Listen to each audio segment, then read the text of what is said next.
the internet in the 21st century. I'm not laughing at the message. It's just you reading. Yeah, I'm spreading an agenda.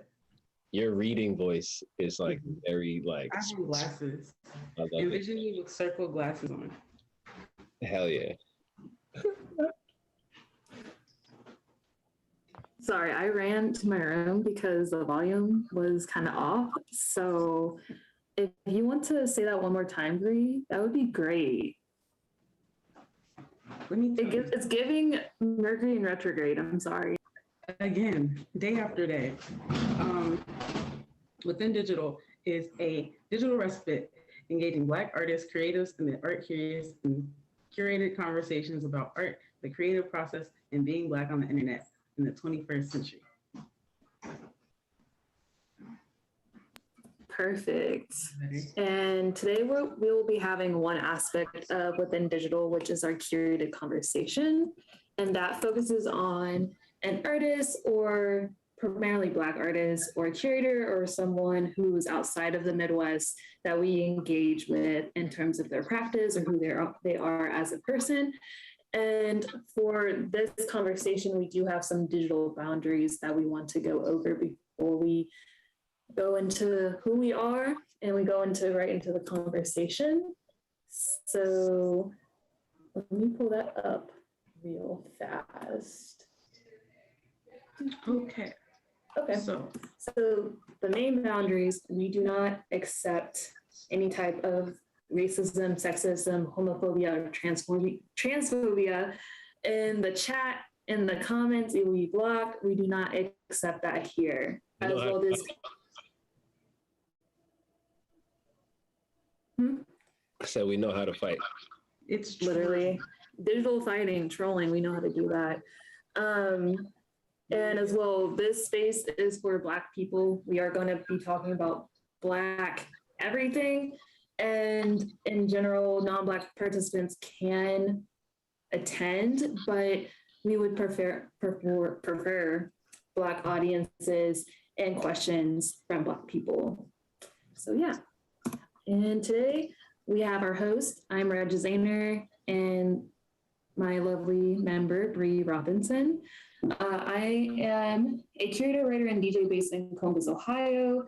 I run an internet radio station called Verge FM that premieres monthly radios. And outside of that, I work at the Wexner Center for the Arts, where I focus on event programming and education. Period. I'm Bree. I'm an artist, curator, and writer currently based in Cleveland, Ohio. I'm presently a fellow at Zygote Press in Cleveland, Ohio, and I'm creating work that exists as portals of beauty, grief, and Black dynamism. Today, we're here with our brother in Christ, Adam Davis. I was waiting for you to say that shit. My brother in Christ. As for me and my house, we serve the Lord. Yeah. Hi, what's up? Y'all good? Yeah. Shout out liquids. I have this Popeyes drink, but just imagine. No, that's crazy. You have Popeyes drinks, because I photographed a family at Current like 2 days ago. It was a family of 4. Shout out Lo. Yeah. Her mom owns 16 Popeyes. What? That's kind of unique. That's really unique. Like, that's a lot of Popeyes. She just dropped that because I was like, yo, when was the last time you failed at something? As I asked everybody. And she was like, business. And I was like, oh, you have like a little mom and pop or whatever. Like, damn, I hope you can help. Like, if you need anything, let me know. You can blah, blah, blah. And I was like, oh, what kind of business do you, like, what are you in the business of? And she said, food. And I was like, oh, you got a restaurant? She's like, yeah, I got a little couple. And all our kids try to keep it like on the low. And I was like, nah, what do you do? Like, what are you working with? And she was like, I want a Popeyes. Oh, you got like one? She's like, nah, 16. I was like, what the fuck? Sure. So cool. That's hard. she Make your money how you can make your money though. Like chicken. Look, hey, and then I was like, yo, does that mean y'all had access to the chicken sandwich early? Right. And they were like, technically no, but we went to a Popeyes conference a year before it dropped Wow. because we were talking about the sales and marketing aspect. I was like, yo, this is. Can I go to that? I want to pull up at the Popeyes convention. I don't care. Hey, that's what I'm saying. It was the coolest thing. It was a great evening, and it got better.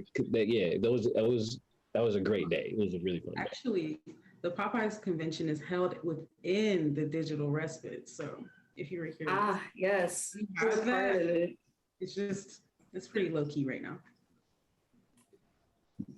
Cool. That's. Do you want to provide an intro, Adam, or do you want us to like show how amazing you are, just for people who could be coming to the respite now or even after, because this will be online in the archive. Forever. All right, I'm a Black guy. That's the boiled down version of it. I'm a teacher. I like cookies. Ooh, Got a dog. we gotta get into that. Not a bad way.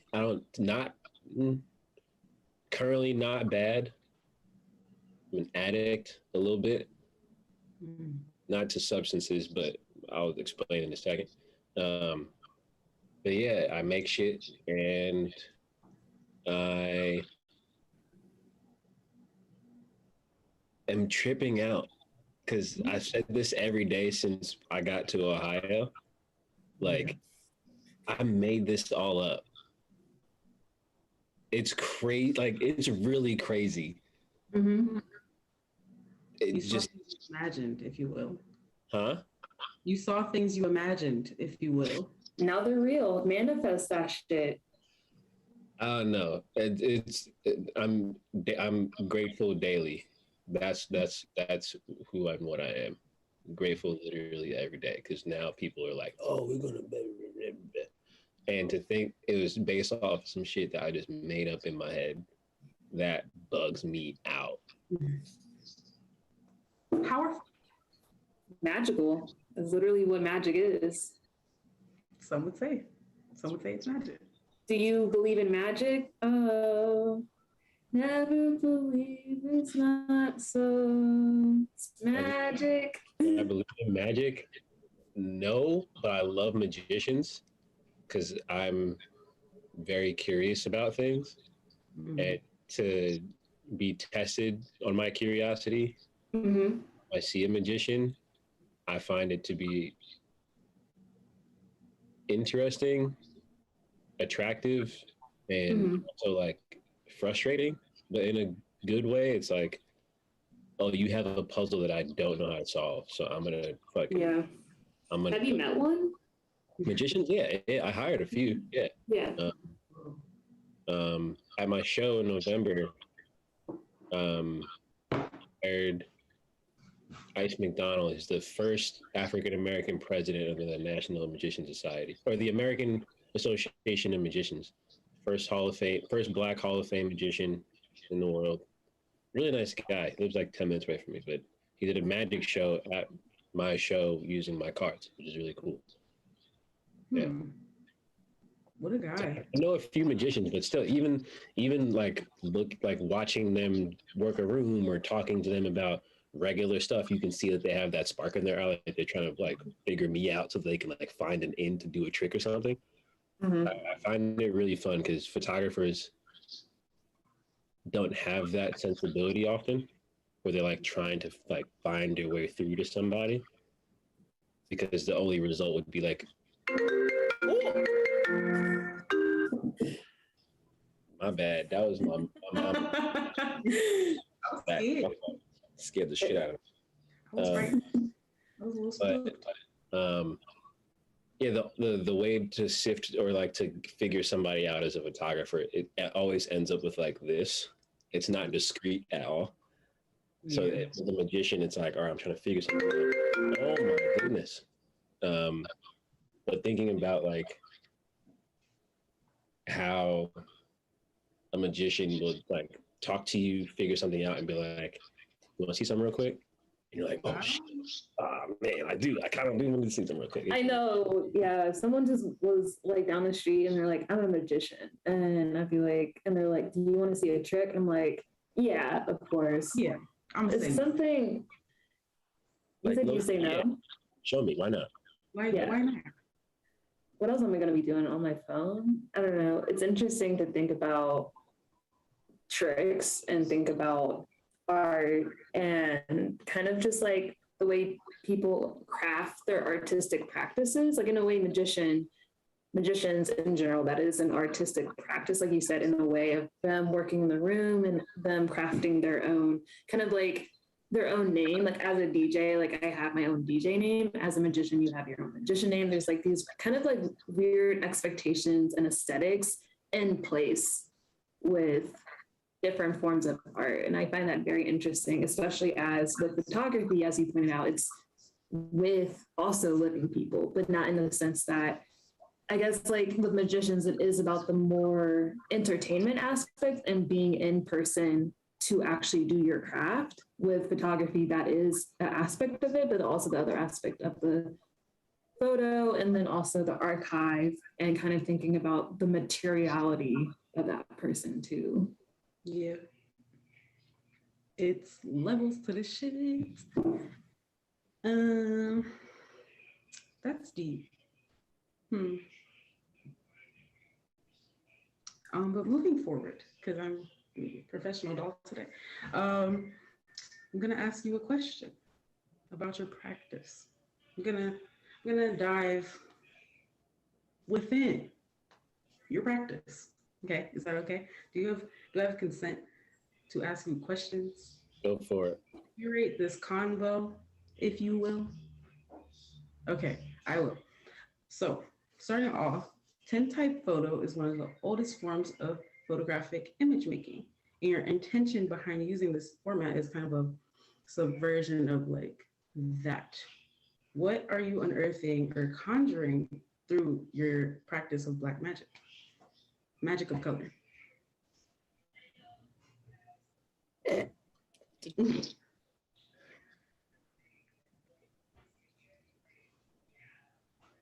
I'm thinking. I promise.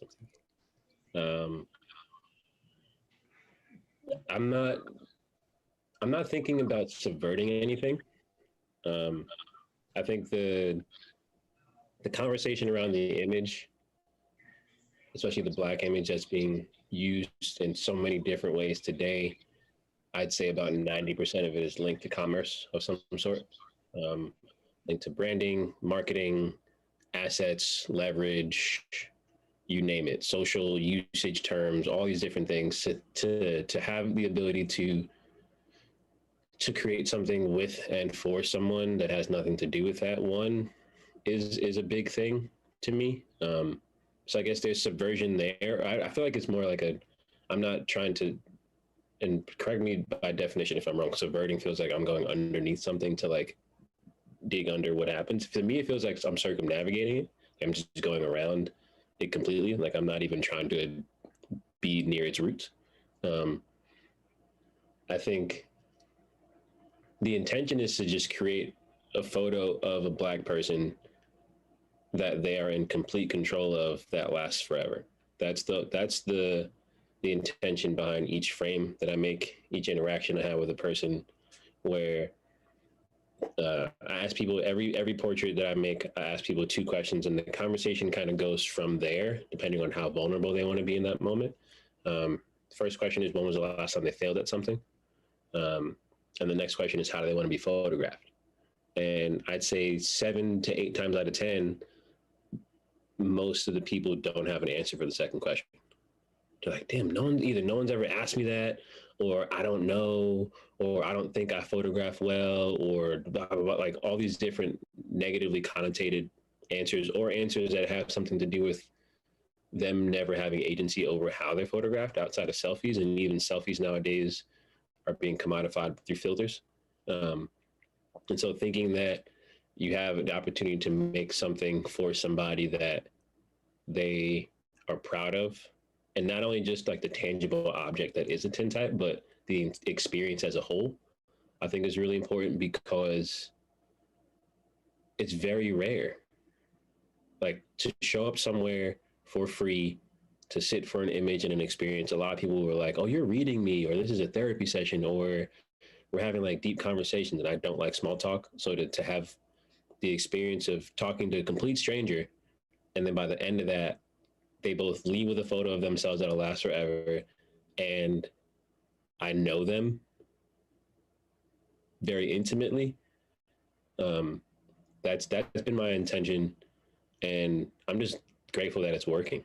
To be honest, it's word of mouth is nuts because I don't like the internet. I don't control my internet. Like just to see like people are just like talking about things, person to person, and people just showing up to the studio. Like I saw it for the past 2 weeks in Cleveland. It's been crazy. Been really really fun, and like yeah, shout out to the Midwest. Y'all hold it down. That shit crazy. But yeah, the intention is to make something that will last forever. It's to my knowledge and in my experience as someone who makes photos, a lot of what's studied always has a link to something not rooted in capitalism, if that makes sense. Like all of my favorite photos, all of my favorite artists needed money to do the thing that they do, but what came from it and the intention behind it was like we want to make something that will stand the test of time. And so um yeah, the goal is, the intention behind it is to make something that will last forever. Yeah, that's beautiful. And also that makes me think very interestingly, just because with my generation, I don't have a concept of what lasts forever or mean very, I think. And a lot of younger people, I have younger siblings too, kind of like come to the internet as this thing that will last forever, just because of the way you're taught in school, especially now that if you post an image, it's going to be there forever. But it's ephemeral, outside of the actual objects, Stonehenge and etc. Those things do last forever. So I wonder with that, and especially with the art world, that's also a new concept in the age of like the actual artworks that actually stand the test of time. How do you see that in the future, like the way that like photography is going, especially since it is encompassing into the digital sphere? How do you see your work kind of being placed? Like, I know we did find you on the internet and we are talking on the internet. How do you see that kind of dance with the physicality and the way also the internet impacts like narrative and also the narrative of like forever? Yeah. The way that the person that I work with on my internet and I just utilize the internet, like some people say it's a tool. I didn't really get that until the past 3 years. Sharing like my stories for a year and my stories for like 9 months straight were just like black moments with the Black Magic logo just slapped on it.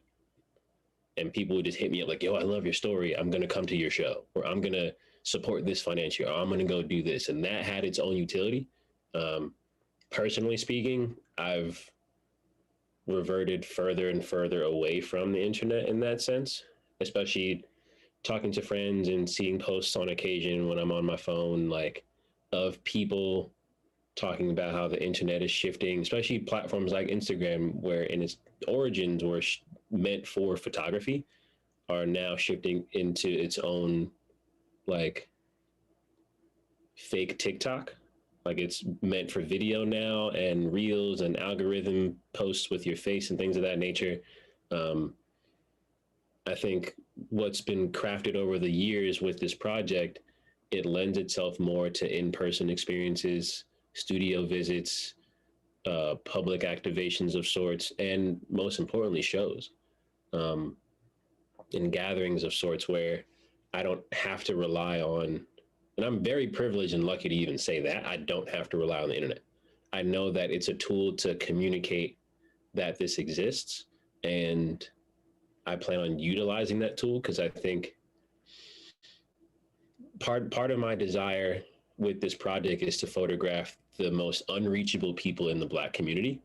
Those people are young kids, like babies and elders. They're the hardest to reach because they're not on TikTok or Reels or Instagram or Twitter all day. I can get people our age or people slightly younger or slightly older than us to connect with the idea of this project because we're all on the phone. That's a community of people that I will and do heavily rely on to get the word out. I think that's part of the reason why Cleveland was so fun, because at a certain point, I didn't say a word. I was just there with my camera ready to welcome anyone who showed up.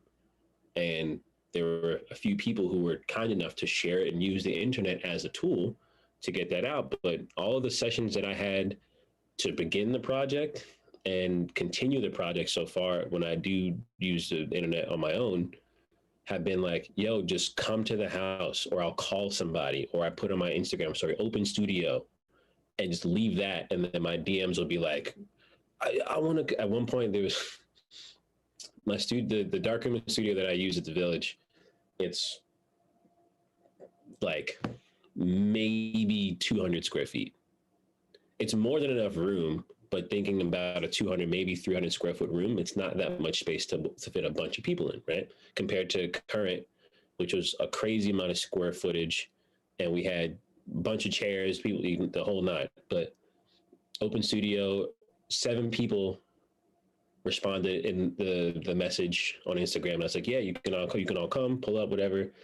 Halfway through the session, check my phone again, and there were other people at my front door like, yo, we heard from so-and-so, can we come in? Da, da, da, da. They were at the wrong door. I opened the door, and it ended up being 27 people in the studio. Just off of just like word of mouth. 7 people responded, and then they were like, yo, can I invite my blah, blah, blah, blah? And they're like, yeah, why not? And so to think that with the reintroduction of this medium to people in the digital age, having something tangible has been so foreign for so long that it's becoming attractive on both ends of the spectrum of people who use any sort of technology, because the technology of tintype photography is so primitive, but also in this contextualization so advanced. And so you have people who are looking to engage with this in a myriad of ways, showing up in a myriad of ways because they want to either know the science behind it, or they want to know how to post it, or they want to know how to do it themselves, or they want to just see the process, or there's so many different ways that they want to get into it. And the only way to do it is in person. So it's like, if you're there, that's it. The self-portrait that I've been sharing the most, it doesn't have my face in it, but on the bottom it says, now you see me, now you don't. Mm-hmm. I think that really speaks to the power that this project has, because I'll be in your city having very poignant, powerful, and intimate experiences with a ton of people, and then I'm out. And it's not like I'll never see you again, or like it'll be like a weird thing, but to have that very tangible experience, it's foreign to a lot of people. Mm-hmm. I'm thinking in my head, like, I don't remember like before the internet, like it was beautiful. And also with the internet, it's beautiful, but finding a way to like sift through the structures put in place to keep us on our phones for specific reasons, it's refreshing for a lot of people. So I'm really fortunate that people want to engage with it in the first place.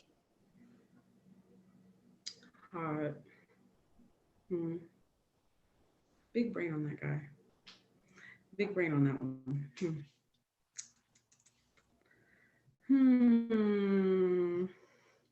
So I think I will ask another question. I'm going to skip ahead in our little thread, Reg. So I'm going to ask you about world building, because that's a concept that we talk about a lot on Within Digital. And you are, in fact, an alchemist of your craft. You are someone who creates a lot out of nothing, like you said earlier.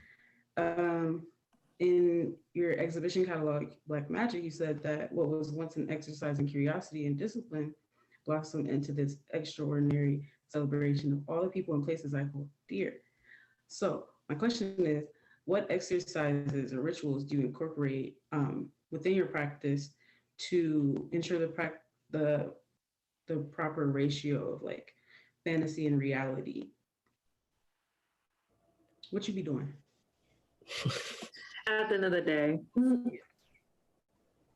To maintain the balance of fantasy and reality, what do I do in my practice? I've never been asked anything like that before. That's a good question.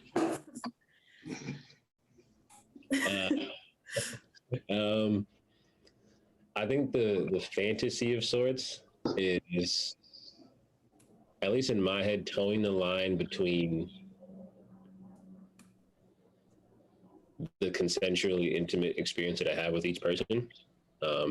Because I ask them how they want to be photographed, a lot of the time, especially with these perfect strangers, they show up to, and this isn't just at the first stop that I made in Ohio, but even in Los Angeles and in New York, everyone shows up, but not everyone, but the majority of people arrive thinking that I'm going to have a vision of them that will just like magically appear, and they'll be able to just be a part of that, and then have the grand like end result of this photographer making a photo of me and seeing me in a way that I haven't been seen before, kind of thing. And I think the balance between the reality of it is centering myself in the intention that I want them to be in control of it. And it's happened a few times where I'll say, like, how do you want to be photographed? And they go, oh, I don't know.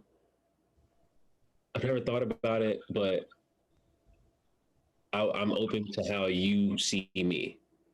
Or like, I want you to see me. Or like, they'll be like, direct me, or like whatever cute little shit they gotta say or whatever. And there's the fantasy role in that, where I'm like, especially after it always becomes more intense the more vulnerable they are after answering the first question about failure. Because they'll say one thing and then I'll go there with them. Like, I'll be like, oh, I'll start to dig deeper. And then we'll have like a 30-minute conversation about some shit that's like totally what they didn't expect to talk about at a portrait session, you know? Yeah. And it becomes even more of an intimate thing because there's more often than not, there's typically an audience of people waiting for their portrait too. So they're just listening in. Some people are like, oh, that's crazy. Or some of them are on their phone, or like, it just depends on everyone's comfortability with listening in. But the more vulnerable and intimate they are in just the introduction of their place in that context, the fantasy that's in my head expands. And then I go, all right, I have this fantasy of this person or an image of this person in my head, but who gives a fuck? Right. Because like, it's not about my idea. Right. And the balance of that and the reality of it is like, okay, second question, how do you want to be photographed? And only if and when they say, oh, I'd love to hear what you think, or I want to just be seen by you, I didn't expect to be asked that. And some people I'll kind of push them to think, because I think it's really important to have that exercise committed to muscle memory, because hopefully, fingers crossed, that isn't the only instance that this person has of being asked how they would like to be seen, you know? Yeah. And so to override my own desires and kind of craving to like see them how I see them. Because so often, like, everyone thinks that a photographer is the almighty eye. And that's like, in certain contexts, I don't know about almighty. The eye can be trained to see things. And I believe that because I know that my eye is trained to see things. I have all these ideas. And so to take a step back from that, I think that's where I find the balance. Shout out Sam. Uh, she came by for a photo the other day, and she had an idea. Shout out Anastasia. They were like creative directing the session for the first photo, and then I asked again. I was like, how do you want to do the second one? Because I always make 2 photos of each person. I make 2 so I can keep one and they can keep one. They pick which one they want to keep and they pick which one they want to leave me with. And so after the first photo, I prep a plate again, and then I go, okay, how do you want the photo for round 2? Because they're in charge of both photos. And Sam was like, I want to know what you think. And that's when the light bulb goes off. And I go, oh shit, all right, I had this idea, let's do it, whatever. And I'm excited. I'm just as excited when they have the idea or when they grant permission for me to bestow an idea upon the situation. But in this instance, Sam liked the photo of her that I thought of in my head. And there was this small sense of hesitancy to keep the one that I made because she liked it better. And I was like, no, keep it. No, I don't know if it's yours. Both photos are fire. Amazing photos. She's a great person, very vulnerable, she's beautiful, like all these things. And even in that way, like the fantasy that I have in my head, there's also the expectation, especially with photographers, that, but in a lesser degree, because typically photographs are digital. In a sense, it's tangible. Like I can just be like, no, nigga, put it behind my back, and you just cannot have the physical thing. But to think that photographers have the option to keep both the good one and the not so good one in most contexts, where in this case, they're physical objects. And so I was like, oh, you like the one that you were seen by someone who saw you in this specific way? Here, take it, keep it, it's yours.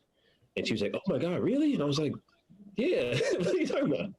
It was a beautiful experience because it was, I mean, I'm one fortunate and grateful that I even have one photo. But I love the photo as well.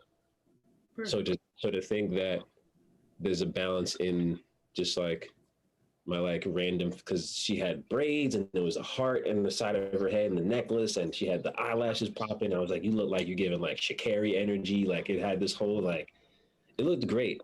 But to think that the second that I saw her walk in, I immediately had an idea. I was like, oh shit, this is gonna look hard. We gotta do that. And I was like, no, dude, shut the fuck up. Like it's not about you. And it's a daily practice. Because I think it wouldn't be as impactful if when everyone walked in, I just threw an idea onto them. And would the photo come out cool? Sure, maybe. Well, yeah, whatever. But for them to walk out of there knowing that they had agency from beginning to end, I think that's more important at the end of the day.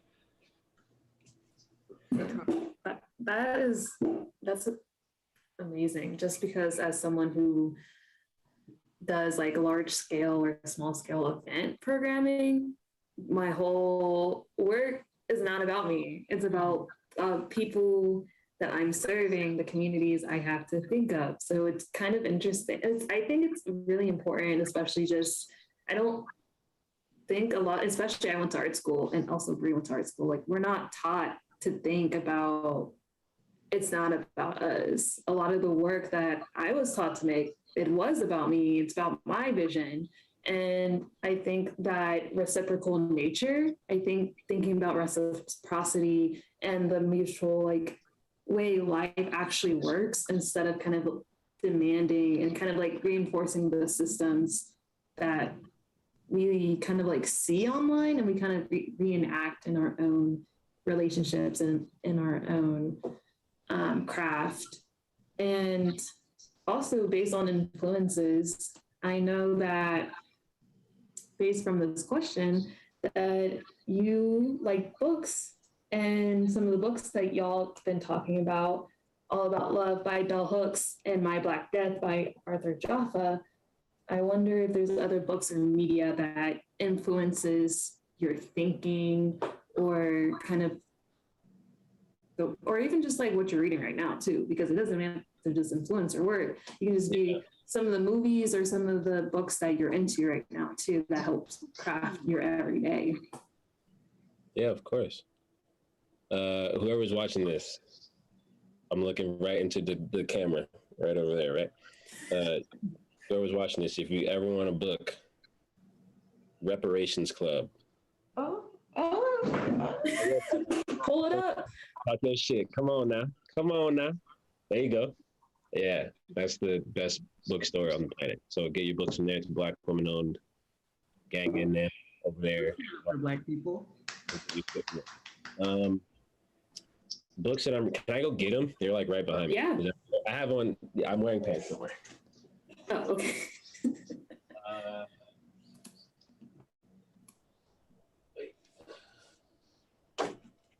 What else?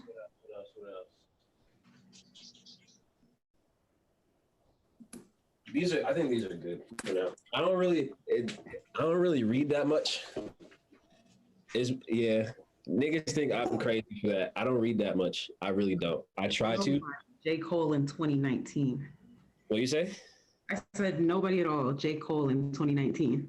Yeah, I'm reading 2 books, but it's been a minute since I've actually picked them up. One is actually in Ohio, To Make Their Own Way in the World. It's a study of the Zili daguerreotypes. This guy, I'm not even gonna name drop because he's a piece of shit, but this guy commissioned another photographer to make these daguerreotypes of slaves, to study them from a zoologist, craniologist, and ethnologist standpoint, to develop a scientific argument that Black people were inferior to white people. And it's a very dense and academic text. There's a lot of good in it in terms of the essays that are written about it, but I also realize, having not gone to art school, that academic niggas could just talk forever and not say nothing. So trying to find the balance in that, I found there's an essay, I wish I remembered her name. There's an essay I'm reading in that book now that I think it's like 3 or 4 essays in. Hers is like the illest one, because a lot of them just like drone on about like conjecture. It's like there's no real history of Black people's movement and ownership and sale and all these different things throughout the South during slavery. So to just talk about the possibility of all these things, it feels pointless at a certain degree. And so her essay was like very rooted in fact and like confirmed things, and it was like humor in it, which is rare in academic spaces. So to have all these different things, it was really great to read. And then I'm reading a book called We're Never Gonna Meet in Real Life, or We Are Never Meeting in Real Life by Samantha Irby. She is hilarious. That's my book that's balancing all this out, because I'm reading about depression, death, and slavery. And so to have her book of essays just talking about the random craziness in her life, nuts. Got both of those from Rep Club. It was recommended by Jazzy, the owner. Yeah, shout out Big Sis and them. It was a great book. But Dina Lawson, God Body. A lot of y'all mamas. Yeah, Literally. She oscillates between 1A and 1B for the GOAT. As it stands right now, I still think Gordon Parks is the greatest person to ever pick up a camera. Yeah. And she's 1B. I don't know about 2. I don't care about who's 2. I just have those 2 just like there. And good luck. Her talk at SIC is really like. I've never heard her say words. Me either. I've never even like looked up her saying words, because I've been so deeply rooted and influenced by just her work, and mostly just that one book. I know she's got a couple of them out, but I just love that book. And thinking about, I was having a conversation the other day about like the advent of photographs of people in their rooms and like in their homes and their personal spaces, and like what that means in terms of people developing their own visual language, and Dina being one who has like perfected that to a certain degree. and just like visual styles across the board, like no one can own one specific style, but one person can be known for that style. And she's definitely one to like cement this intimacy in photographs for Black people. I think has been really powerful. And just her background and like her mom working at Eastman Kodak and getting like all that is just crazy to think like she was kind of bred to do this in a way. Just her life trajectory was just like, oh, it was meant for her to just pick up a camera. It's really sick. And then AJ, Godfather #2, Arthur Jafa, Magnum. Yeah, he's a pirate. I love pirates. Had an opportunity to just talk shit with him a couple years ago and just asked him like, yo, is it okay if I like did the kind of work that you do? And he was like, yeah, like that's what this is meant for. Like we're all supposed to be doing stuff like this because if not, then it's gonna die. And so that film I showed you, I learned that the formatting of that and how to make that from one of his closest just creative partners, Khalil Joseph. And so just as soon as I started making that, was like, oh man, this is really like taking the reins from a pirate, giving the pirate a green light to do whatever. So it was really fun to do that kind of stuff. But just the way AJ communicates, I think is really powerful. All this has to do, everything has to do with communication at the end of the day. And so I don't like to use the deserve word or the D word to me. Like I deserve this or I deserve that. I think about anyone's ability to communicate an idea really well. That's the luxury in which people start to then like become more visible or popular in these shows or all these different things. It's just a matter of communication. And I don't necessarily want to be in the spotlight or shows or whatever the case is, but I do find that it is quite important to find ways to communicate the core of an idea to somebody, not necessarily quickly. I was told early on that you have to have like your elevator pitch like ready to go because you never know who's gonna, not realistic. Being able to have like iterations of that form of communication has been really important over the past couple of years. And just reading about how Arthur speaks and how he talks about his work. Out of all the artists, it's a very small list of artists that I actually like look for and like spend time with often. But he's probably, to me, the best communicator of what he's trying to make. And so, yeah, those are. Someone asked me in the studio the other day, I was like, yo, who are you paying attention to right now? And I said, no one. And they were like, what? I was like, no, I'm really not. I'm too consumed by people like you. And like being present in the moment and like spending time with people in real life. I'm not looking at anybody's work. Are you kidding me? There's no way. I couldn't do both, And I don't think in my head I was like, oh, I hope they don't think that I'm like egotistical or that I'm being mean or like whatever the case is. But I was like, no, I'm not studying anything right now. I'm in an active making process. And I think that sets a big precedent to make something that you may have never seen before because you're not looking at anything. You're just like making things based off of what you do and what you see, as opposed to having a reference board in your head all the time. And there are still images that stick with me quite often, if not every day, but it's more so through the lens of do something different as opposed to try to get something close to that thing. And with portraits, it's almost impossible to make a portrait of somebody the same way you did the last, because you're literally having a different face, a different person, a different spirit, a different intention every single time. And so I don't even know of or follow that many portrait photographers.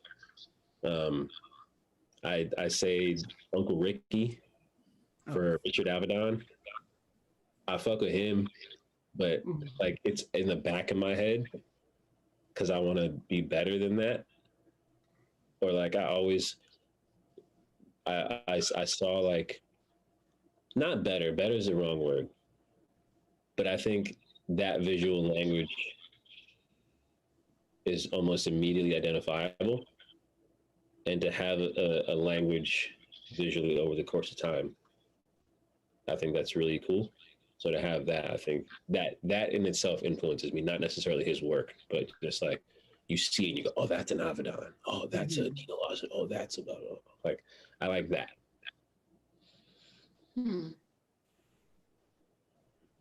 I like that. I don't know. It's just like being in the moment is so important. I don't know. As someone who connects to music a lot, you have to be in the moment to like music.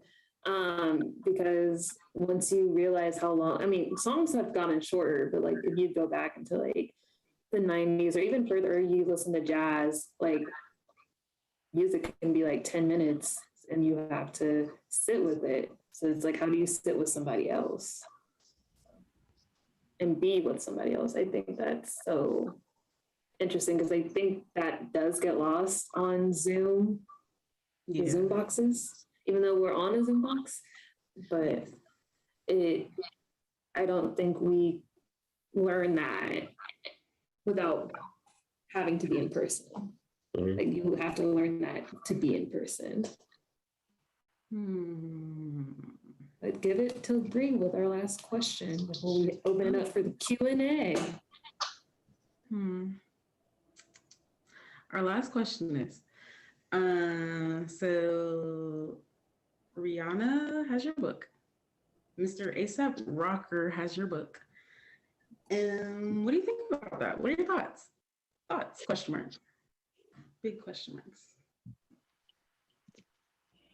I don't. Wait, the question is deeper than that, but let me look at my notes. Yeah. How do you feel about the ways your work shows up to all kinds of folks across the broad spectrum of Blackness and access? In other words, thoughts? Can you repeat it one more time? Because you kind of touched a little bit. How do you feel about the ways your work shows up to all kinds of folk across the broad spectrum of Blackness and access? Rihanna. The goal of this is to make much less the photo or the experience. I think what I've found to be really, really fun is after explaining the process of how to make a tintype to someone in real time, typically people will stick around, and when new people arrive and they'll be like, oh, what is he doing over there? The person who previously sat for a portrait will be like, yo, come over here. He's putting in silver nitrate and this is what it does and da da da da. And making that information accessible and finding a way, because I'm also a teacher, to connect the primitive technology of this to the iPhone or Android they have in their pocket. There was a 10-year-old who just turned 11, shout out Maya, that came to the studio the other day. I met them Saturday and they came back and with their family, and it was a beautiful experience. It was really fun. But they had never seen anything like this before. And they had a Nikon camera, I forget which one, around their neck because they were shooting and just kicking out. I was like, yeah, just have them come by and just sit and hang out, because it was a really like heartwarming compliment they gave me the first day I met them. They were like, you're the greatest influence in my life right now. And I was like, holy shit. Like, wow. It's crazy. But they came back, we were kicking it, and they had the camera, and I was like, yo, take the lens off of your camera for a second. I was like, you see that sensor inside your camera? And I held up a sheet of metal. I was like, that's this. And they were like, what? I was like, I'm gonna show you, look, and explained it from top to bottom, and the access to that information, and then the connection that was made to what they engage with in that moment with that digital camera. I think that kind of access, I think, is the most important, because if not just with photography, I think it encourages people to just be a fucking nerd about something, whatever it is. To like, oh, that guy knows from beginning to end how a picture's made. That's cool. What do I want to know from beginning to end? And just that that that encouragement to try to make whatever information that they're curious about more accessible to even just themselves, I think has been great. And even, I mean, I don't care much about celebrity, although I did really enjoy that moment of meeting Rihanna and A$AP Rocky, because as I'm showing them my book, and showing them the tintypes, they're asking me questions like, yo, is it just like Polaroid, or is it like is it like a point and shoot? Like, how you do this? I'm like, oh, you're a nerd, but you're hot, so people don't think that you're a nerd. It's a big difference when you're like having these conversations, and it was a really intimate thing. It was just the three of us in a corner talking. And so to think that people want access to that information and there's no one that necessarily looks like them to translate that information in a way that they can understand it, I think that's been a really fun way to make this accessible to people. Where someone who's got $1 billion or an 11-year-old with a Nikon strapped around their neck, those two people aren't any different to me, right? Period. The way that they think about things intrigues me just the same. Where she's like, oh yeah, like you have to put something in your camera to do this, and she's like, when am I going to get one? And like all these different things, just talking about the technique behind the imagery, because it's tough to visualize it with just the book. Luckily, I have the tintypes with me in that moment. And so as they're holding the book, flipping through the pages, go, oh, that's sick, that's sick. I run over to my bag, grabbed the tintypes, and just took one out of the sleeve and just handed it to them. And they were like, oh, wait, what is this? What? And then they started asking even more questions. And I was like, all right, when do you want to do this? Let's exchange numbers, do the whole thing. And so to think that I have the ability to open that up to as many people as possible, that's the accessibility that I want. Because it's completely removed from the internet. Like, you're having those experiences with people in person and seeing the light bulb going off every 10 seconds. Like, what? This is so cool. How do you do it? And to think that I have the privilege of making that accessible to people, that's been the really, really fun part. Because it's all it is information. It's probably, even though like people don't think it is, because after they see me do it and I'm doing my thing, whatever, and I'm like in a groove doing it, and they're like, oh, and I say at the end of the process, oh, it's really simple. And they go, nigga, please. And I'm like, no, it is. It really is. You just saw me do it. Now, did it take some time or some years? Sure, but that doesn't mean that you can't.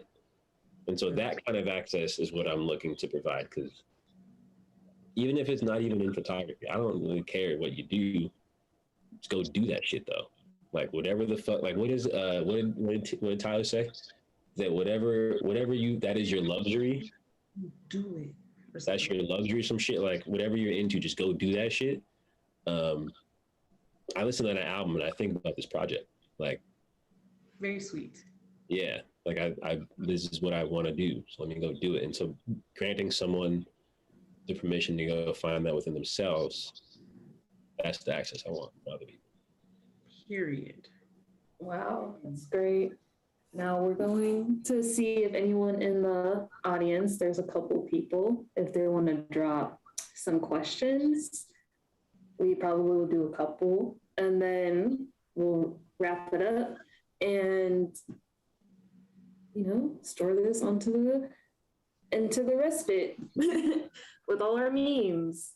So it'll probably take a second for people to drop some of the things. A lot of the people seem really interested in the books, so that was cool that you brought them out. Books are sick. Read them, because my attention span sucks, so please read. I did pull up the We Are Never Meeting in Real Life. I managed to get that title. That seems really funny. I definitely need that. So rep.club. That's the website. Rep.club. Club. That's just go to Gang and get your books. Get your Black-owned books today. Yeah. Someone asked, what's the next city you will be going to? Good question. Detroit, Michigan. When are you going to Detroit? Mighty Midwest. I'll be there Sunday. I'm up in LA for 48 hours and I'm flying to Detroit. Yeah. So yeah, I'll be in Detroit, and then after that, there's a little bit of a break. We may be going to Waterloo. We may be going to St. Louis. We might be just coming back to Cleveland. Ohio, period. Yeah, and then to Chicago, then to Tulsa. Nice.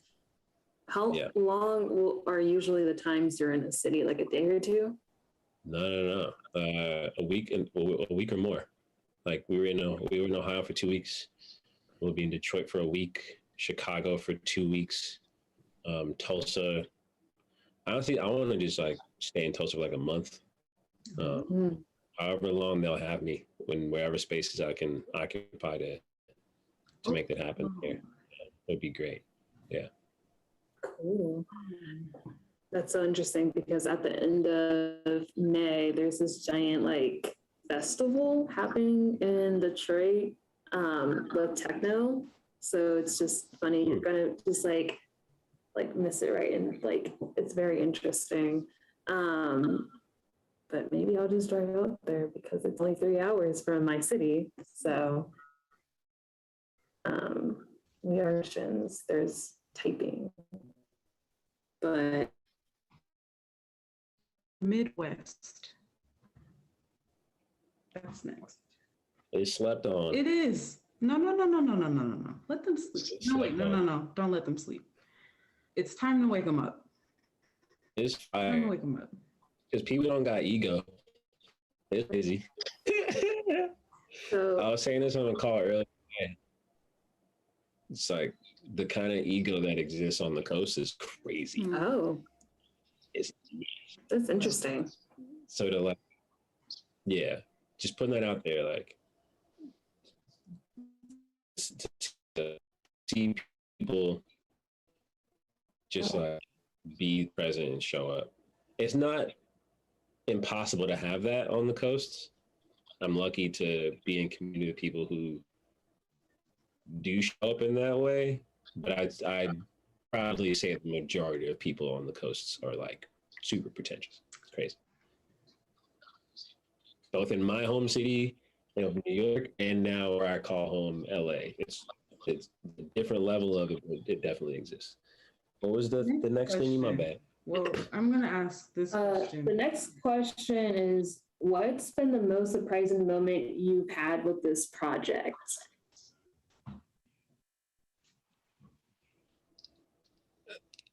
The most surprising moment is niggas showing up. Again, I made this up. So to think that there are people like the last day that we were shooting was Wednesday, I think. I didn't leave the studio until 3 a.m. People were showing up at midnight. Nighttime.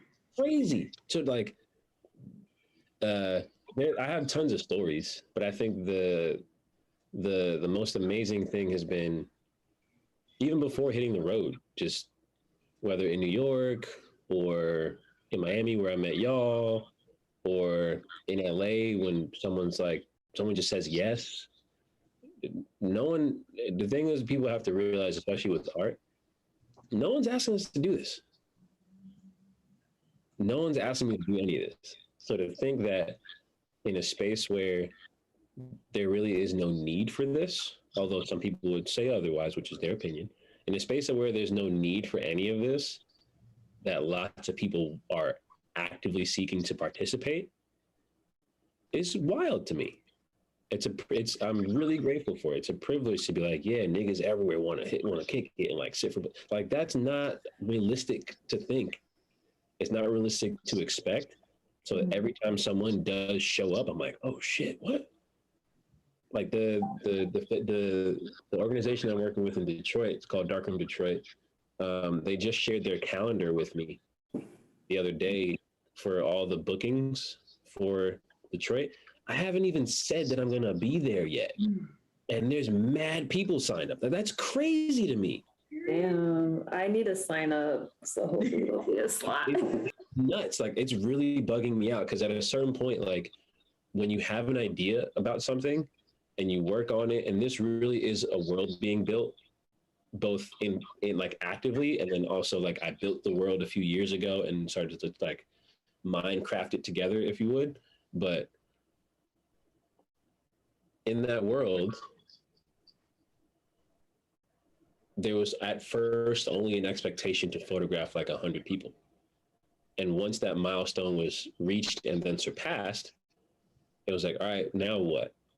And then there was this infrastructure to say, oh, there's a possibility of this extending far past this low number.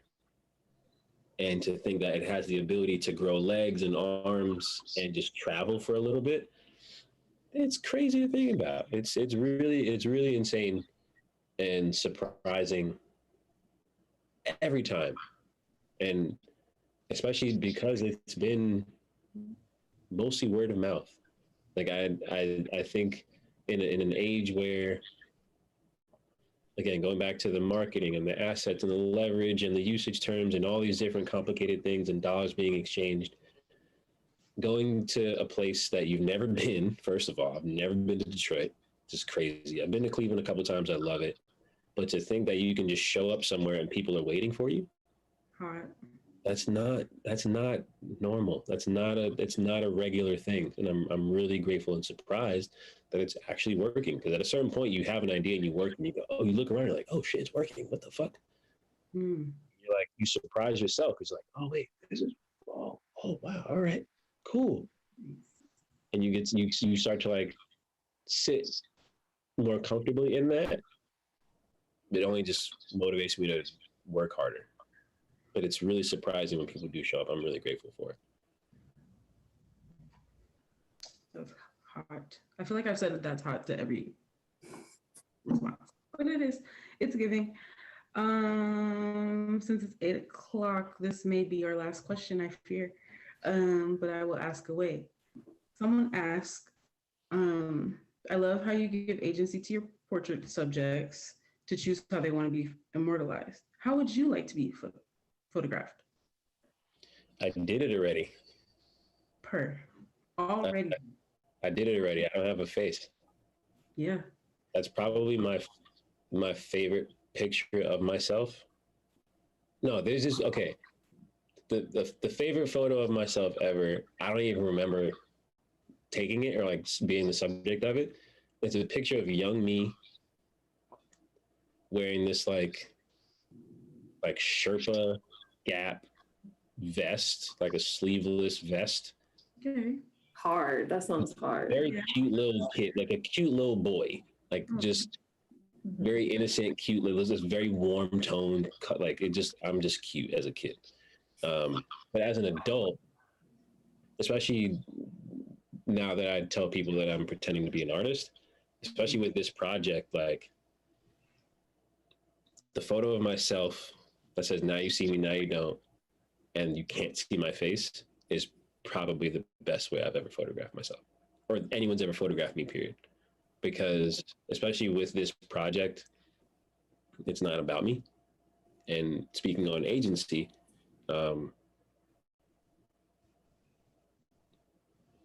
reminding myself of that fact through that image. Like I had a call. The call I was on before my mom called me earlier. I was talking about a collaboration I'm going to have with this organization and a brand and all this other stuff. And they were asking for images for me to send so that they can start working on promotional assets, all these different things.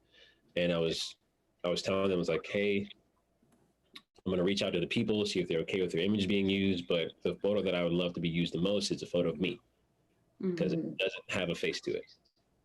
Because I think in reference to agency and consent and commerce and marketing and all these different things, a photo of someone that represents kind of everyone at the same time, because it's faceless, I think it has more power the more that image is being used, and it's hung up on my wall. Like I'm really proud of it. I was having a really bad day too, so to have that be made from that moment was really fun. And I didn't think much of it when I started making that photo, and then by the end of it, I lived with it for a little bit longer, realizing that the power that that photo had and has only empowered me to make sure that people are seen in their entirety. It's funny, throughout this project, I've noticed people's level of intention when photographing the process or photographing me, because I'm this is probably the most I've been photographed, whether through like sneaky like iPhone photos or like someone coming to the studio or into my office and doing like actual photos of me, because everyone wants to know my process or to hear me talk about blah blah blah or any of this other shit. But I think it has more to do with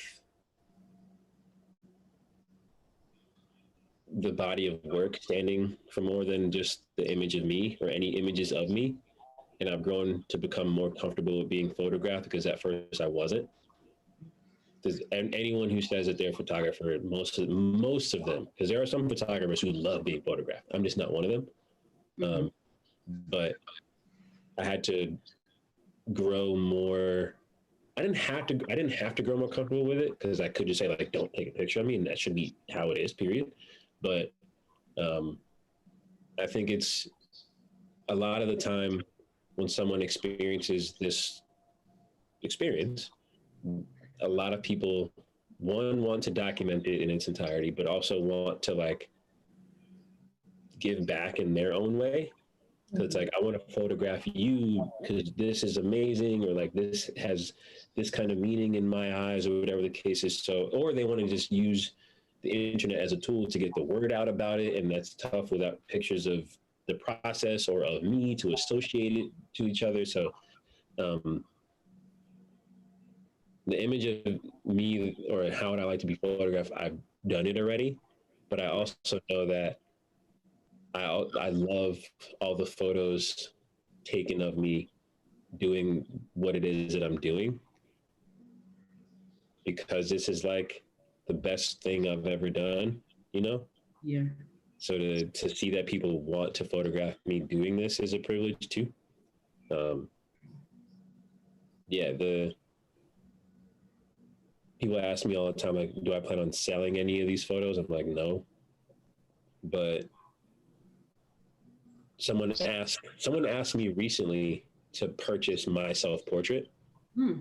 Oh. Yeah. And they're like, how much would it cost? And I told them, and they're like, what? I was like, it's going to cost a lot of fucking money. Like a lot. And that photo is the only one that I'd be open to even selling. But to buy it, it's gonna be about like 20 college tuitions. Period. Facts. Yeah, like better be, because that was this whole conversation and this whole like experience in a way, even though it's digitally, we're not sitting together like red table talk or whatever. Like I think I think it's been amazing, and also just in terms of what does agency means. Now I just think about all the selfies I take and all the pictures I take of other people. Don't get me wrong, I take selfies too.